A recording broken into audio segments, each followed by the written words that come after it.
नमस्कार दोस्तों, आप देख रहे हैं आरएनआई न्यूज। मैं हूं आपके साथ संध्या बेस्ट। दोस्तों, 2024 लोकसभा चुनाव के लिए आम आदमी पार्टी ने अपनी कमर कस ली है और उसके साथ साथ कांग्रेस और बीजेपी भी लगातार फ्रंट फुट पर नजर आ रही है। लेकिन पार्टी की नेशनल काउंसिलिंग बैठक में लोकसभा चुनाव को लेकर कई महत्वपूर्ण मुद्दों पर चर्चा हुई है। राष्ट्रीय मुद्दों पर ध्यान केंद्रित कर लोकसभा चुनाव में आम आदमी पार्टी और बीजेपी को दिल्ली में कड़ी टक्कर दे सकती है। आम आदमी पार्टी के वरिष्ठ नेता ने भी ये बात कह दी है कि पार्टी को नेशनल पार्टी का दर्जा मिल चुका है। पार्टी पूरे जोरों शोरों से लोकसभा चुनाव में उतरेगी और बीजेपी को कड़ी टक्कर देगी, जिसमें रोजगार, राष्ट्रीय और सुरक्षा के मुद्दे अब लोगों तक पहुंच रहे हैं। आम आदमी पार्टी के राष्ट्रीय नेता इन सभी पर अपना एजेंडा लोगों तक पहुंचाने में सफल हो रहे हैं। ये बात कहना है वरिष्ठ नेता का, आम आदमी पार्टी के, जहां पार्टी के सीनियर नेता ये भी कह रहे हैं कि रविवार को जब काउंसलिंग की बैठक हुई थी तो उसके बाद प्रेस कॉन्फ्रेंस की गई, जहां प्रेस कॉन्फ्रेंस में कहा गया कि आम आदमी पार्टी और बीजेपी का विकल्प है। कांग्रेस का महत्व अब खत्म हो गया है। लोगों को भी पता है कि आम आदमी पार्टी में फ्रंट पर विपक्षी पार्टी बनकर उभर रही है। अब बीजेपी के विकल्प के तौर पर आम आदमी पार्टी सामने आ रही है। ये बात तो कहना है आम आदमी पार्टी का, लेकिन बीजेपी क्या सोचती है इस पर भी गौर किया जा सकता है। उन्होंने कहा कि आगामी लोकसभा चुनाव में आम आदमी पार्टी ही बीजेपी का विकल्प बनकर रहेगी। बीते लोकसभा चुनाव में दिल्ली की सभी 7 सीटों पर बीजेपी ने क्लीन स्वीप किया है। एमसीडी चुनाव रिजल्ट के बाद आम आदमी पार्टी की स्थिति मजबूत दिख रही है। जिस तरीके से आम आदमी पार्टी दावा कर रही है कि आगामी लोकसभा चुनाव में पार्टी दिल्ली बीजेपी को जबरदस्त टक्कर देगी और सभी सीटों पर जीत दर्ज करेगी, और दिल्ली और पंजाब में पार्टी की जैसे अच्छी पैठ जमाई थी और कई सीटों पर उन्होंने जीत भी दर्ज की थी। अब काफी ज्यादा कॉन्फिडेंट हो गई आम आदमी पार्टी। वहीं केजरीवाल की भी अब पीएम पद पर नजर है।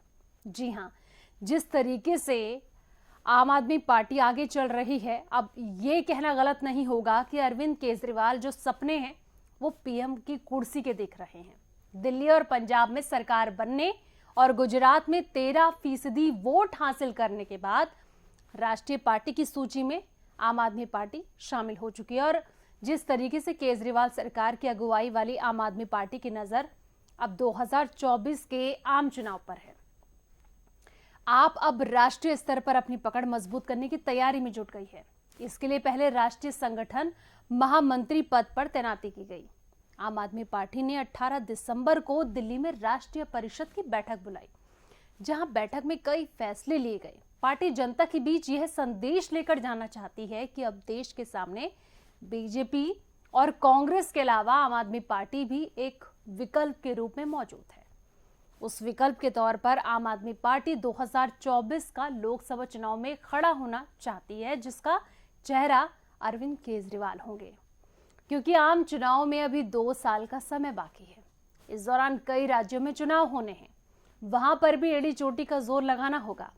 अब देश की सियासत में अपने हिसाब से पिच बनाकर उस पर विरोधियों को लाने की कोशिश जो है वो तेज हो गई है। अभी तक इस मामले में बीजेपी ने साफ साफ बढ़त ले रखी थी, लेकिन पिछले कुछ समय में विपक्ष ने अपने लिए मुद्दों की जो पहचान है वो कर ली है। पुरानी पेंशन योजना हो सकती है, साथ ही सस्ते सिलेंडरों की बात होती है, या फिर युवाओं को नौकरी और गृहिणियों को तय पगार देने का वादा होता है। विपक्षी दलों ने इन्हें अपना सियासी हथियार बनाने के संकेत दिए हैं। वहीं बीजेपी राष्ट्रवाद, हिंदुत्व और फ्री राशन और गरीबों के लिए लाई दूसरी कल्याणकारी योजनाओं के साथ पीएम मोदी के करिश्मे की मदद से फतेह हासिल करने के आजमाए हुए फॉर्मूले पर अब टिके रहने के मूड में हैं। उन्हें पता है कि अगर इन मुद्दों से आगे जाया जाए तो जनता का प्यार मिलना तय है। असल में 2014 से नरेंद्र मोदी के नेतृत्व में बीजेपी एक के बाद एक जीत में विपक्ष के सामने अस्तित्व का सवाल खड़ा कर दिया था। विपक्ष को बीजेपी की आक्रामक नीति की काट नहीं मिल रही थी कि आखिर किन मुद्दों से बीजेपी को काटा जा सके। हालांकि बीच बीच में नोटबंदी हुई, जीएसटी आया, इससे जुड़े कुछ आर्थिक मुद्दे उसने जरूर उठाए विपक्ष के द्वारा, लेकिन उसका अधिक राजनीतिक लाभ उन्हें नहीं मिल पाया। केंद्र सरकार की मुफ्त राशन योजना ने आर्थिक मोर्चों पर भी विपक्षी मुद्दों को काउंटर कर दिया।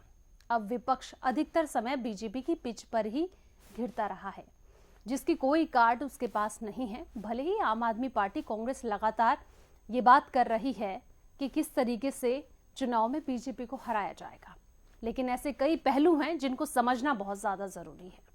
ऐसे में बार बार मिली हार ने उसे रणनीति बदलने पर मजबूर कर दिया। हालांकि विपक्ष ने बीजेपी को काउंटर करने के लिए कुछ खास क्षेत्र चुने जहां उसे बीजेपी अपेक्षात कमजोर दिखती है। अब इसी राजनीतिक दांव के तहत पुरानी पेंशन योजना और रोजगार के मुद्दों को उसने चुनाव के केंद्र में लाना शुरू कर दिया है। इसके अलावा महंगाई और महिलाओं को मुफ्त पगार देने का वादा कर इन सब के बीच जो है वो सेंध लगाने की कोशिश की है। हालांकि पिछले कुछ समय से देखें तो सरकारी कर्मचारी, युवा, महिलाएं, इन तीनों वोट बैंकों को अपने पक्ष में करने की सबसे अधिक कोशिश जो की है वो विपक्ष के द्वारा की गई है। हालांकि एक तरफ अब विपक्ष के तौर पर दो पार्टियां साफ तौर पर बड़ी पार्टी बनती हुई नजर आ रही हैं, वो है कांग्रेस तो रही है कई सालों से, लेकिन अब आम आदमी पार्टी भी एक राष्ट्रीय पार्टी, नेशनल पार्टी, विपक्षी पार्टी बन चुकी है, जिसका कहीं ना कहीं ये कहा जा सकता है कि आने वाले चुनाव में कांग्रेस को इसका सीधे तौर पर नुकसान हो सकता है, लेकिन कुछ फायदा बीजेपी को मिल सकता है। हालांकि बीजेपी इस बारे में क्या सोचती है इसको भी समझना चाहिए, क्योंकि अगर मैं दो चुनाव जो हुए थे, गुजरात में विधानसभा चुनाव, हिमाचल में विधानसभा चुनाव, वहां पर गृह मंत्री अमित शाह ने एक बात कही थी कि हमारे लिए विपक्षी पार्टी कांग्रेस है, आपका तो कोई अस्तित्व ही नहीं है। अब एक तरफ अरविंद केजरीवाल ये बात कहते हैं कि हम अब राष्ट्रीय पार्टी बन चुके हैं और जो कांग्रेस का अस्तित्व है वो खत्म हो चुका है। तो ऐसे में ये देखना होगा कि कौन विपक्षी पार्टी के तौर पर आगे बढ़ सकती है मजबूती के तौर पर, क्योंकि राहुल गांधी की जो भारत जोड़ो यात्रा है उससे कहीं ना कहीं कांग्रेस को कुछ हद तक फायदा मिलता हुआ नजर आ रहा है। लेकिन दोस्तों, आपको क्या लगता है कमेंट सेक्शन में अपनी राय जरूर दें और साथ ही इस वीडियो को लाइक शेयर जरूर करें और हमारे चैनल को सब्सक्राइब भी जरूर करें।